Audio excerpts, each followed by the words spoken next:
গুরুত্বপূর্ণ বিষয়ে কথা বলতে, সেটি হলো ব্যাংক রেজুলেশন অধ্যাদেশ 2025 সংরক্ষণের অপরিহার্যতা। আদেশটি শুধু একটি আইনি দলিল নয়, এটি বাংলাদেশের কোটি কোটি সাধারণ মানুষের কষ্টার্জিত সঞ্চয়ের নিরাপত্তা কবচ, দেশের অর্থনৈতিক মেরুদণ্ড রক্ষার হাতিয়ার এবং ব্যাংক লুটপাটকারীদের বিরুদ্ধে রাষ্ট্রের সুনির্দিষ্ট আইনি প্রতিঘাত। মাননীয় স্পিকার, বর্তমান সরকার এই অধ্যাদেশটি বাতিল বা সংশোধন করার প্রস্তাব করেছেন।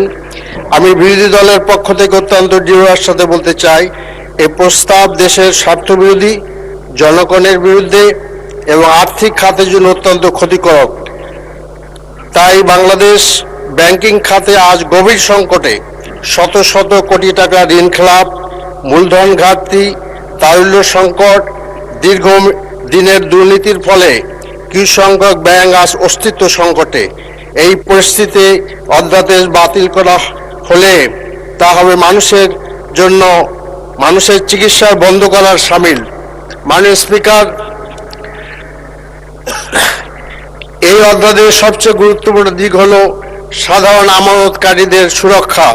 দেশের কোটি কোটি মানুষের তাদের জীবনের সঞ্চয় ব্যাংকে রাখেন।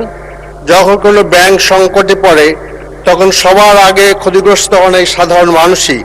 অধ্যাদেশটি স্পষ্টভাবে নিশ্চিত করেছে যে রেজুলেশন প্রক্রিয়ায় সুরক্ষিত আমানত সর্বোচ্চ অগ্রাধিকার পাবে, আমানতকারীরা কখনো ক্ষতিগ্রস্ত হবে না। কাজে এই অধ্যাদেশ বাতিল করা মানে কোটি মানুষের সুরক্ষাকে ধ্বংস করা। মাননীয় স্পিকার, অতীতের সংকটগ্রস্ত ব্যাংকগুলো বাঁচাতে রাষ্ট্রীয় কোষাগার থেকে বিপুল পরিমাণ অর্থ ব্যয় হয়েছে, যা মূলত সাধারণ করদাতার অর্থ। এই অধ্যাদেশ এমন একটি কাঠামো নির্মাণ করেছে যেখানে প্রথমে বেসরকারি উৎস থেকে সংকট নিরসনের চেষ্টা হবে এবং শুধুমাত্র সর্বশেষ উপায় হিসাবে সরকারি সহায়তার বিধান রয়েছে। এটি বাতিল হলে আবার করদাতাদের অর্থ অপচয়ের মুখে পড়বে। ব্যাংকিং সেবার ধারাবাহিকতা নিশ্চিত করা।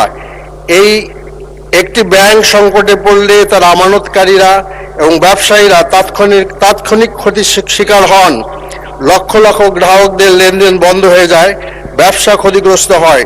এই অধ্যাদেশ সুনির্দিষ্টভাবে নিশ্চিত করে যে রেজুলেশন প্রক্রিয়া চলাকালে ব্যাংকের গুরুত্বপূর্ণ কার্যক্রম অব্যাহত থাকবে, গ্রাহকরা তাদের সেবা পাবেন। এটি অর্থনৈতিক বিপর্যয় ও প্রতিরোধের মূল রক্ষা কবচ। আর্থিক খাতে জনগণের সেবা পুনরুদ্ধার। বাংলাদেশের ব্যাংকিং খাতে জনগণের আস্থা আজ তলানিতে, কারণ বারবার ব্যাংক কেলেঙ্কারি, লুটপাট ও সংকটে পড়েও কার্যকর কোনো আইনি ব্যবস্থা ছিল না। এই অধ্যাদেশ স্বচ্ছ, পূর্ব ঘোষিত, আইনসম্মত রেজুলেশন প্রক্রিয়া তৈরি করে, সেই আস্থা পুনরুদ্ধারের পথ প্রশস্ত করে। এটি বাতিল করলে সেই বিশ্বাসের সামান্য যা অবশিষ্ট ছিল, মাননীয় স্পিকার, তাও ধ্বংস হয়ে যাবে। মাননীয় স্পিকার, এতদিন বাংলাদেশের ব্যাংক সংকট মোকাবিলার কোনো সুনির্দিষ্ট আইনি কাঠামো ছিল না। ব্যাংক ডুবতে থাকতো এবং কেন্দ্রীয় ব্যাংক হাত পা বেঁধে বসে থাকতো। এই অধ্যাদেশ বাংলাদেশ ব্যাংককে সুস্পষ্ট আইনি ক্ষমতা দিয়েছে। সংকটগ্রস্ত ব্যাংকে ক্ষতিগ্রস্ত করায় এই ক্ষমতা বাতিল করা মানে কেন্দ্রীয় ব্যাংককে আবার নিয়ন্ত্রণে নিয়ে আসা।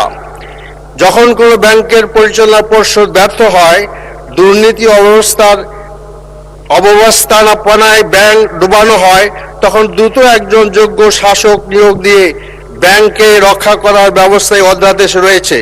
প্রশাসকের স্পষ্ট দায়িত্ব এবং ক্ষমতা, জবাবদিহিতার বিধান নিশ্চিত করা হয়েছে। পুরো পৃথিবীতে এই পদ্ধতি সফলভাবে ব্যবহৃত হয়েছে। মাননীয় স্পিকার, ব্রিজ ব্যাংকগুলো সংকটগ্রস্ত ব্যাংকের ভালো সম্পদ, গুরুত্বপূর্ণ সেবা রক্ষা করে একটি নতুন ব্যাংকে হস্তান্তরের বিশ্বমানের কৌশল। এতে ব্যাংকের ভালো অংশটুকু টিকিয়ে রাখা যায়, গ্রাহকরা সেবা পেতে থাকেন এবং ব্যাংক ব্যবস্থার বিপর্যয় এড়ানো যায়। এই অধ্যাদেশ এই ক্ষমতা বাংলাদেশ ব্যাংকে দিয়েছে, যা আগে কখনো ছিল না। একটি দুর্বল ব্যাংক থেকে তার সুস্থ সম্পদ একটি শক্তিশালী ব্যাংকে হস্তান্তরের মাধ্যমে